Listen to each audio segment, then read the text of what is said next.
नमस्कार दोस्तों, जैसा कि आपको पता है कि हमने अपना चैप्टर 1 यानी अध्याय 1 कंप्लीट कर दिया है। अब हम अध्याय 2 ठीक है, हिंदी वर्णमाला व विराम चिन्ह को शुरू करते हैं। ठीक है, आज से।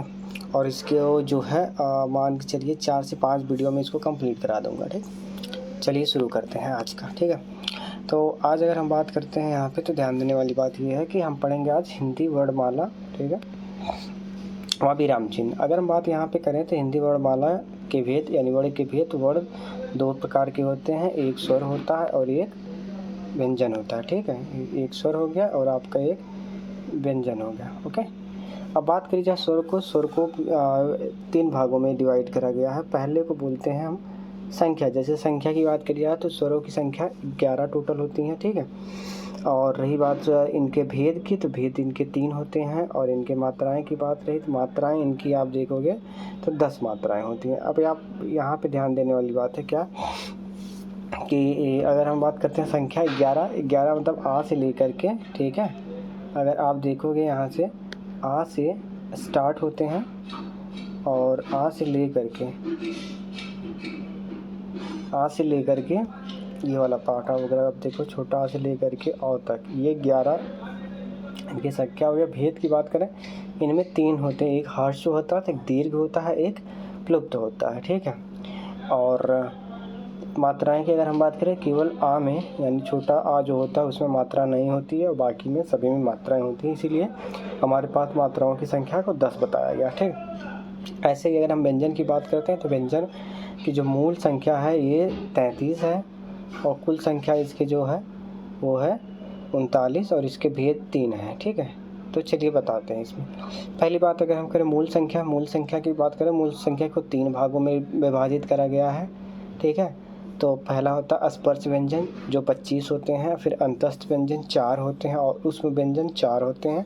इन तीनों को अगर आप जोड़ोगे तो ये कुल मिलके 33 बनेंगे। ठीक है, रही बात कुल संख्या की बात करें तो इसको जो बांटा गया है उसको स्पर्श व्यंजन 25, फिर उसके बाद अंतस्थ व्यंजन 4, उष्म व्यंजन 4, संयुक्त व्यंजन 4 और द्विगुण व्यंजन 2, यानी कि इतने सारे मिलके बन जाते हैं कितना, 39। ठीक है, ये पांचों मिलके बन जाते हैं 39।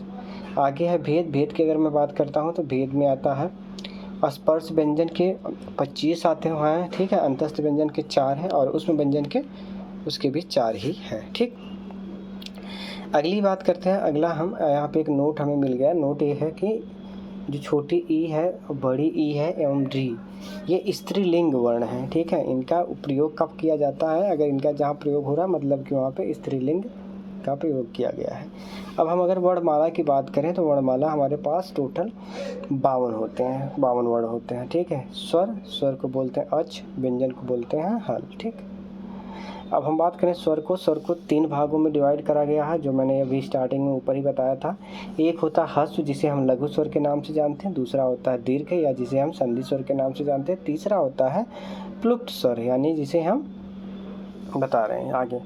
अब देखिए यहाँ पे अगर हम बात करें ह्रस्व जिसे लघु स्वर बोलते हैं, जैसे छोटा आ, छोटी ई, छोटा ऊ, री, इनको हम बोलते हैं क्या, इनको बोलते हैं ह्रस्व स्वर। ठीक है, अब इसके अब ऑब्वियस सी बात है, इसके जो मूल स्वर हैं उन्हीं से ये बना है।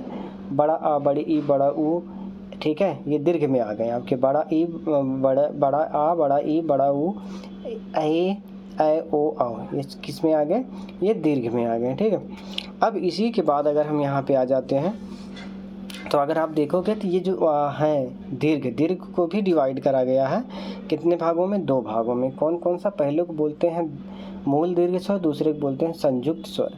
मूल को बोलते हैं आ ई ऊ। ठीक है, आ ई ऊ हो गया मूल का, और इसमें संयुक्त में ए ओ औ। ठीक है, ये वाली बात।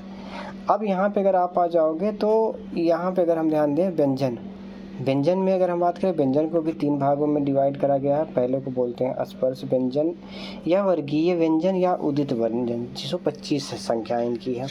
अंतस्थ व्यंजन, इसकी संख्या 4 है। ठीक है, यारा, ला, वा, ये अंतस्थ व्यंजन में आते हैं। और उसमें व्यंजन इसकी संख्या 4 है, ये सा वाले आते हैं, जैसे स, स और ह वाले। ठीक है, ये होगा।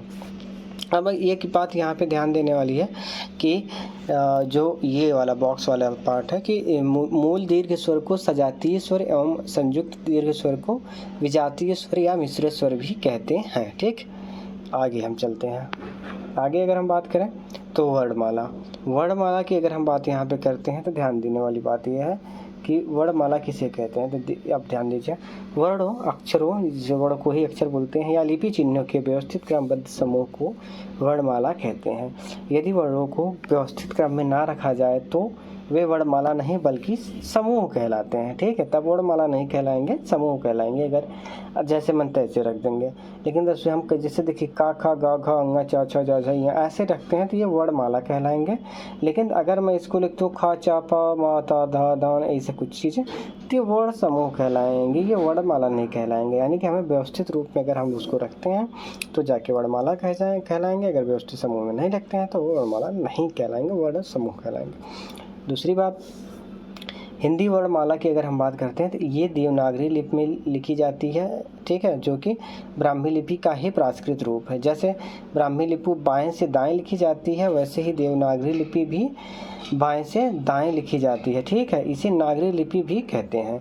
हिंदी वर्णमाला में वर्ण या ध्वनियों के मुख्यतः दो भेद होते हैं। एक को बोलते हैं स्वर वर्ण, दूसरे को बोलते हैं व्यंजन वर्ण। ठीक, अब यहाँ हम पढ़ेंगे स्वर वर्ण क्या होता है। ठीक है।